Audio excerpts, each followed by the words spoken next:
Hi, my name's PJ, and welcome to our short presentation. Have you ever wondered how the rich keep getting richer while broke people stay broke and the middle class seems to be shrinking? Well, this isn't nearly as mysterious as it may appear when you examine the specific differences in how broke people, the middle class, and the rich spend their money. Now, this is such a simple concept, yet so profound, it nearly knocked me out of my chair when I finally understood it.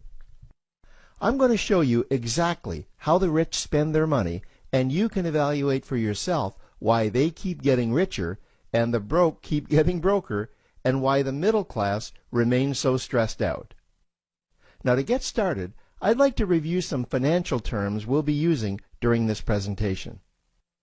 The terms that you need to be familiar with are cash flow, which means money you bring in, expenses, which means money you spend, assets. Now, this is the most confusing one. You're probably familiar with the traditional definition of an asset, which is something you own or have equity in. However, back in the 1990s, Robert Kiyosaki introduced us to a new definition of an asset in his groundbreaking Rich Dad, Poor Dad series of books. Robert taught us that an asset is something that pays you, and that's the definition we'll be using here. Liabilities is the last term, and it's defined as things that cost you money. As an example, a house is typically viewed as an asset, but can it actually be a liability? Yes, with our revised definition, anything that costs you money is a liability, not an asset. If you have a mortgage, your house is an asset to your banker because it pays him or her every month. But could a house also be considered an asset to you? Yes, in the right circumstances it could, when it pays you money.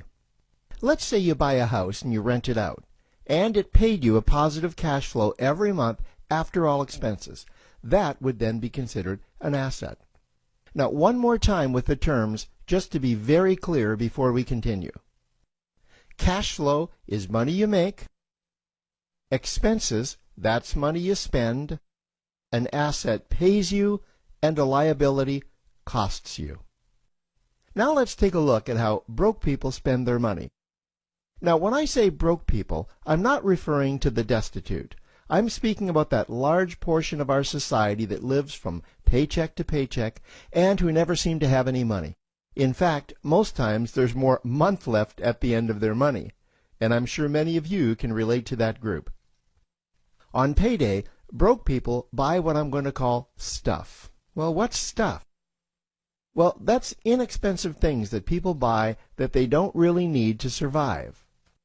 You go into someone's house and you can't find any counter or tabletop space in the whole house because of all the stuff on it. Their house and their cars are full and cluttered with stuff. Well, where do they get all this stuff? They buy it at the flea market, at the garage sale, at the dollar store, at the craft show.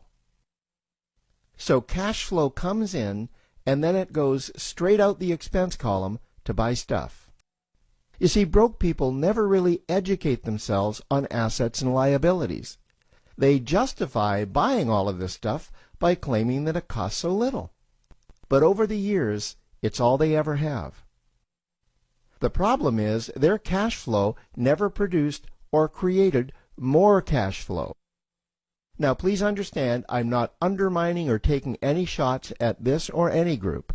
I just see a lot of financial difficulty out there, and it really doesn't need to be that way. Creating wealth isn't a mystery, it's a formula. The only reason someone doesn't create wealth is because they either don't know the formula or they don't apply the formula. Now let's take a look at the middle class. The middle class is the group that society mistakenly thinks are rich. They're not. Yes, they typically earn a six-figure income, and many of them appear rich, but it's what they buy with their money that keeps them prisoners of the middle class. What they typically buy are liabilities.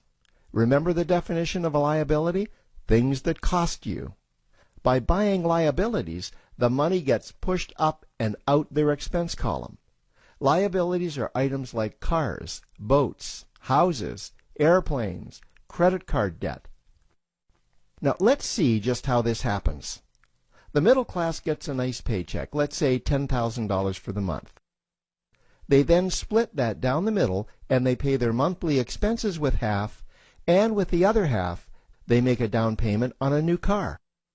The car costs $5,000 down, and after they add on the insurance and the maintenance, that liability now costs $1,100 new dollars every single month. A few months go by and they want a boat, then a vacation home, a Rolex watch on their credit card, a vacation on their credit card. And before you know it, their liabilities have raised their expense levels to near or above their income levels.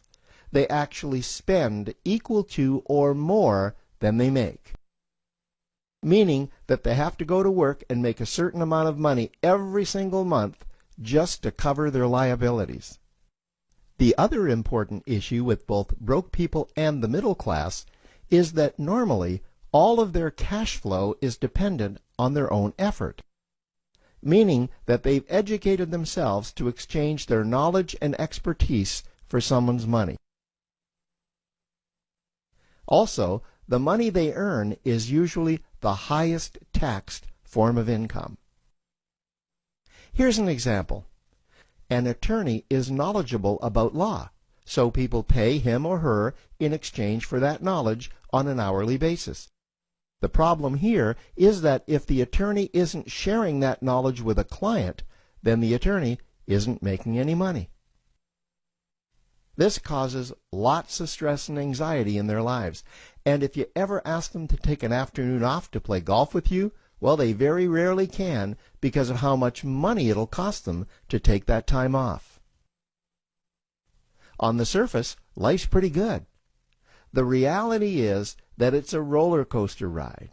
That's the middle class. Now, I know this group very well because for a great deal of my adult life, that was me. Now let's take a look at how the rich people spend their money. Rich people acquire assets.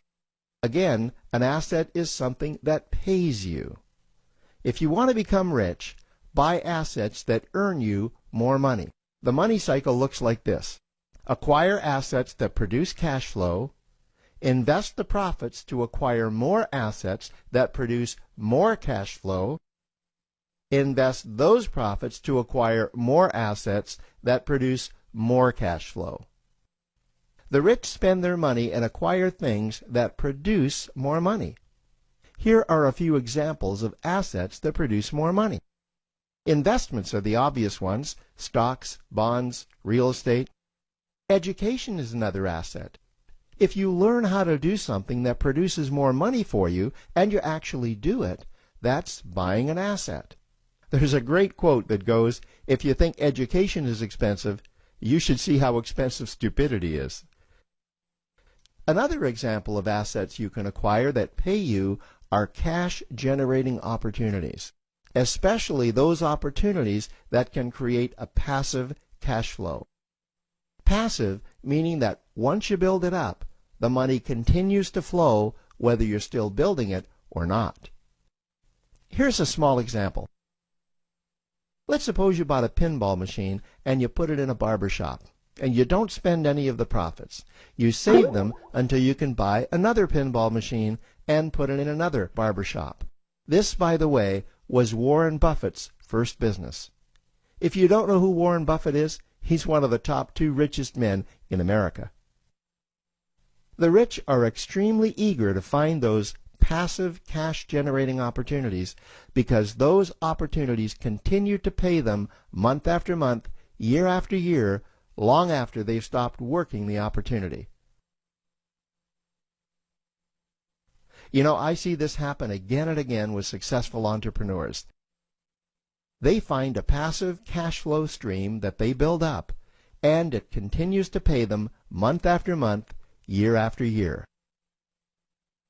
They then take those profits and multiply them in another passive cash-generating opportunity, and then again in another. In conclusion, here's what I've learned over the years. You can't find these passive cash generating opportunities unless you're open to hearing about them.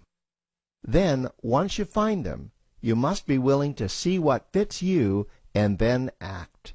Now, the reason I say this is that I once answered a hokey little ad that I ended up generating 7 figures from, simply because I answered that ad and then took action.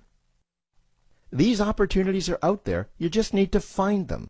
You also must be opportunistic enough that when the right situation does present itself, you don't miss it. So remember, broke people buy stuff, the middle class buy liabilities, and the rich acquire assets, preferably cash-generating opportunities that can create passive cash flow. They then take that cash flow and invest it in another asset that produces more cash flow. That's the wealth creation formula.